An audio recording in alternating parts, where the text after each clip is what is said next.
Monsieur Ange Sassa, bonsoir. Bonsoir. Très heureux de vous recevoir comme invité du Vrai Journal. Vous êtes jeune cadre de l'UNC. Comment se porte le parti?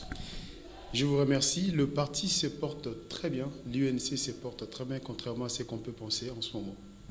Il se porte bien du moment des départs en cascade. CG, premier secrétaire général, c'est la catastrophe, hein? Quand on est de l'intérieur de l'UNC, qu'on connaît un peu ce qui se passe et on l'aurait vu depuis très longtemps, on ne s'inquiète pas. Mais vu de l'extérieur, ça peut faire paniquer certaines personnes. Mais nous, en tout cas, membres de l'UNC, et nous, les jeunes cadres de l'UNC, nous sommes très confiants et très calmes. On dit que les d'autres départs sont à venir. Sambo Colombé, on parle même du professeur André Mbata. On dit que les gens ne sont pas d'accord avec l'option levée par Vital Kamerhe de nager à contre-courant. Vous en pensez quoi? Je ne pense pas que le président Vital Kamerhe nage contre courant, mais ce que je pourrais dire concernant le départ futur que vous avez cité, moi je ne sais pas si ça va exister, c'est que la démocratie s'est faite avec les démocrates. Et l'UNC et son président, nous sommes des démocrates. Donc nous ne pouvons pas imposer aux gens leur choix ou leur destinée. C'est que si une personne au sein de l'UNC ou un cadre du parti, sans que par rapport à ce qu'il pensait et la direction du parti, ça ne lui convient pas, il est libre. Mais au sein de l'UNC, je ne pense pas qu'on aura des futurs départs. Et si c'est là existé, comme je l'ai dit tout à l'heure, la démocratie s'est faite avec les démocrates. Et le président de l'UNC est un démocrate. Personnellement, vous ne pensez pas que l'option levée par le président est dangereuse et a déstabilisé le parti d'avoir accepté ce que d'aucuns qualifient d'inacceptable? Je ne pense pas. En politique, on ne fait pas la politique avec le cœur. On fait la politique avec les intérêts de la nation. Et ces intérêts-là priment avant toute chose. La direction qu'a pris le président du parti et l'UNC, c'est une direction, c'est le moyen pour trouver la paix après le 19 décembre de cette année. Pour donner des béquilles à Kabila. Au contraire, nous ne souhaitons pas donner des béquilles à Kabila pour en faire quoi? Parce que la constitution de notre pays, que lui-même, le chef de l'État Joseph Kabila, a ratifié est claire. Son dernier mandat, et nous allons voir les prochaines élections. Comme l'a dit Lambert Mende, ministre de l'Information, nous aurons le passage pacifique de flambeau dans ces pays et il faut trouver des voies et moyens pour calmer la tension et pour que ça puisse se faire dans les bonnes conditions. Imaginez-vous, après le 19 décembre, nous sommes à 2 mois ou à 3-4 mois pour avoir les élections et que nous n'ayons pas les élections, on envoie la population dans la rue et qui est massacre. Qui sera pris pour responsable? Les présidents des partis politiques ou les chefs de l'État? Pour le rassemblement, c'est un monologue. Tous ceux qui sont là sont des traîtres pour trahir le pays. Vous en pensez quoi? Tant que jeune cadre de l'UNC, cela n'engage que moi. Ça n'engage que moi, Ange Sassa. Je pense que le rassemblement ou ceux qui sont contre cela, je me demande s'ils n'ont pas d'autres projets ou d'autres calendriers. Pour ma part, je ne ferai pas de combat pour défendre la candidature d'un seul homme et boycotter mes propres initiatives et mes idéaux. C'est que si au sein du rassemblement, tous ceux qui sont là ont milité depuis longtemps pour avoir le vrai dialogue, pour avoir les dialogues inclusifs dans ces pays, pour avoir les dialogues selon les résolutions des Nations Unies, et qu'en ce moment, nous avons cela, ils tournent le dos. Alors je me pose la question, pour quelle raison? Pour récuser Kodjo avec qui ils ont négocié les éléments qui est en train de faire ces dialogues. Alors je me pose beaucoup de questions. Ça veut dire que vous n'êtes pas d'accord avec la position du rassemblement qui, dès le 19 septembre, dit que bon, les actions commencent. Les actions commencent et les actions se passent déjà. Nous avons vu des actions au courant du même mois, ville morte et lundi sans école. Ça nous a tous choqués, même au sein de l'UNC. Vous n'êtes pas d'accord avec lundi sans école? Personnellement, je pense que c'était une grosse erreur. Vous, les jeunes, aujourd'hui, vous commencez à vous entrer dedans par rapport à cette situation politique du pays. Du jamais vu en RDC, les jeunes de l'opposition s'entrent dedans. Vous, de l'UNC, vous avez attaqué les CID, vous avez même cadenassé les bureaux de les CID. Pourquoi vous, les jeunes de l'UNC, êtes devenus aussi brutal, vous qui êtes dans le parti d'un pacificateur? Le meilleur moyen pour se défendre, c'est des fois aussi attaquer, comme le disaient les autres. Nous nous sommes défendus. Nous avons défendu notre siège, nous avons défendu notre liberté de faire de la politique dans ces pays. Nous avons été attaqués. Et une chose très importante là-dessus, c'est que ça me fait tellement mal, en tant que jeune Congolais, de voir la manipulation arriver jusqu'à ces points-là. Je regrette pour ces jeunes Congolais d'autres partis politiques qui ont été manipulés, qu'on a ramené nuitamment près du siège de l'UNC pour mettre le feu, pour tout détruire. On est emmené par qui? Je ne citerai pas le nom, mais nous avons les éléments. Nous nous sommes bien organisés au sein de l'UNC. Nous avons des témoins, nous avons tout vu, leurs véhicules, les plaques d'immatriculation, mais l'air est à l'apaisement, nous voulons pas aller plus loin.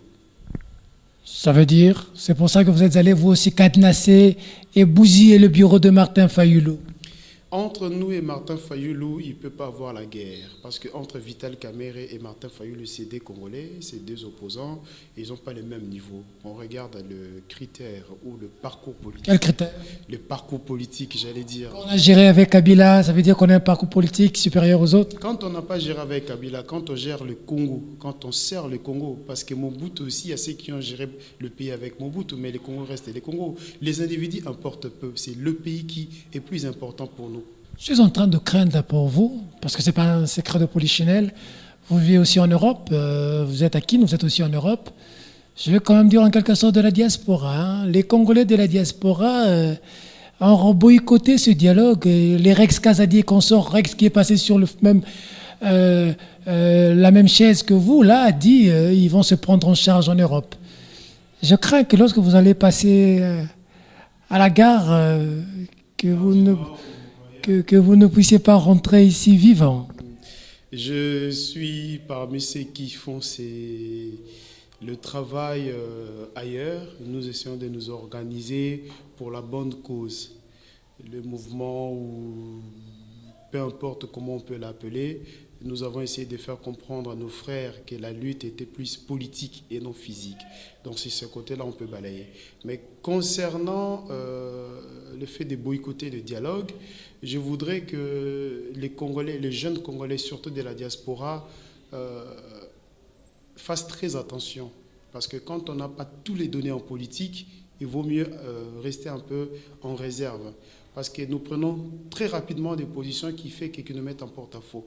Parce que la politique est un peu tendancieuse, biaisée de l'autre côté, ça fait que... Les Rex Kazadi n'ont pas des éléments, n'ont pas toutes les données que vous avez, vous? Il faut être sur le terrain assez souvent, il faut vivre la réalité. Ils sont ici, ils sont venus pour les dialogues, mais on les a fait un faux bond.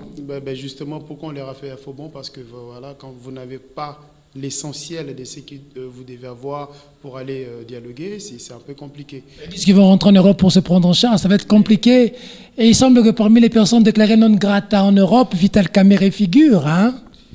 Vital Kamerhe a fait des voyages partout en Europe, ça s'est passé très bien. Maintenant, ce sera compliqué. Je vous rassure que ça se passera toujours bien. Nous ne voyons personne qui pourra faire le contraire. Et je vous dis une chose aujourd'hui, les Congolais de la diaspora, dans peu de temps, vont comprendre les combats politiques de Vital Kamerhe. Lorsque nous aurons les calendriers électoraux là au sein du dialogue, c'est là que les Congolais vont comprendre qui avait raison et qui n'avait pas raison. Le travail que Vital Kamerhe, le président de l'UNC, mon président, est en train de faire en ce moment, va nous donner la réponse. C'est clair et net. Si c'est un calendrier qui ne respecte pas la Constitution, qu'est-ce que vous allez dire? Vous serez-vous déçu et vous allez vous désolidariser de Vital Kamerhe? Je ne me désolidariserai jamais de mon président ou pas de mon président, mais je vais dire une chose claire.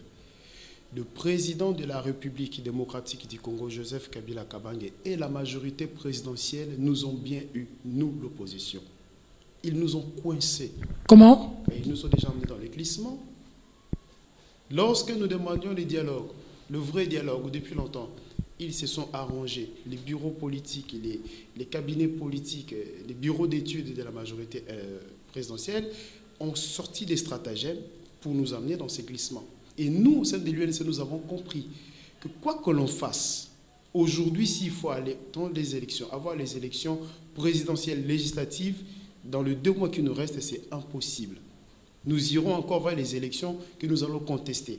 Et ça sera la répétition de 2006, on a contesté. Donc il faut aller au-delà. De 2011, on a contesté. Le discours de l'UNC change. Hein. Ça sent pas la primature, là. Et tout. Oh, quelle primature. Nous avons refusé. La primature. Nous avons toujours refusé des postes depuis très longtemps. Cela n'engage que moi. Nous avons toujours refusé des postes. Nous avons fait un combat pour faire respecter la Constitution. Mais est pressenti Premier ministre de Kabila. Qui a dit ça? C'est ce qui s'est dit dans le couloir. C'est ce qui s'est dit dans le couloir. Si cela arrivait, je ne sais pas, mais en tout cas pour ma part, notre combat, c'est aller au dialogue, trouver des solutions. J'ai même appris qu'il y a un groupe de gens qui souhaiteraient rentrer dans le dialogue pour les détruire de l'intérieur.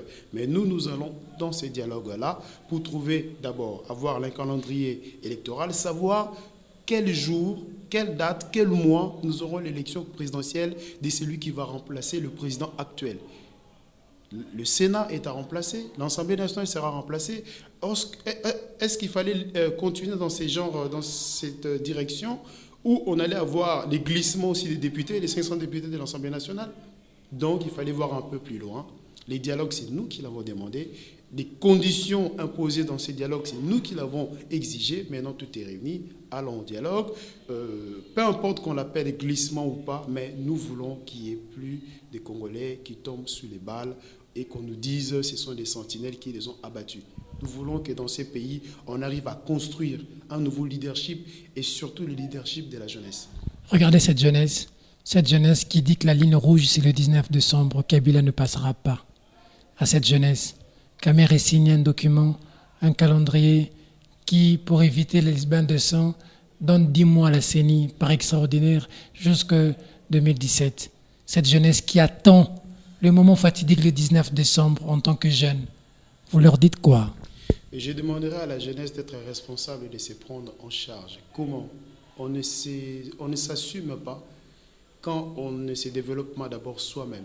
On doit se développer soi-même, mentalement, intellectuellement, physiquement, psychologiquement, regarder autour de soi ce qu'on est capable de faire d'abord soi-même pour aller de l'avant, avant d'exiger à l'autre de faire le meilleur pour le groupe ou pour soi-même. C'est que nous allons, je souhaiterais qu'on évite cela, l'affrontement. On n'attaque pas une personne qui est armée. Vital Kamerhe a appelé les gens à affronter en janvier 2015 ici. Hein. En janvier 2015, c'était opportun. Nous avons défendu la Constitution. Si Vital Kamerhe n'avait pas demandé aux jeunes de manifester, de sortir dans la rue, pas de caillasser, pas de tirer sur qui que ce soit, de manifester leur mécontentement dans la rue pacifiquement, aujourd'hui on ne parlerait plus de dialogue.